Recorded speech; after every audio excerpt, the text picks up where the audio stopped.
Så eksperiment med vandets opløsningsevne. Vi har sukker og vand. Vi tager sukker og kommer det ind i kolben med vand i. Det drysser lidt. Det er snedrys. Og så giver jeg en lille tur rundt for at se, hvad der sker. Nu bliver sukker væk. Vi gør det et par gange, og så venter vi. Og se om sukker kan forsvinde. Vi skal huske, at sukker bliver ikke væk. Den er i vandet, den bliver bare opløst.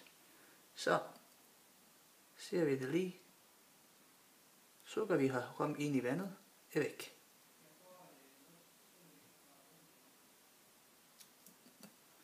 Hvorimod hvis vi tager en anden kolbe med vand,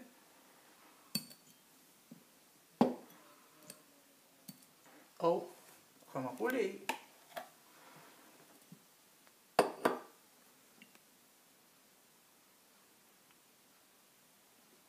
og sådan laver den her bevægelse her, så kan vi se, at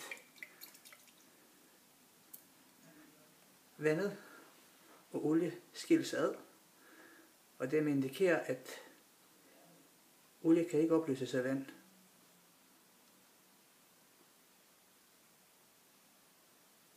Og vi kigger på, hvor adskillelsesprocessen sker her, og at olie og vand er nu igen adskilt, ligesom da vi hældte første gang i. Så når vi tager sukker, vand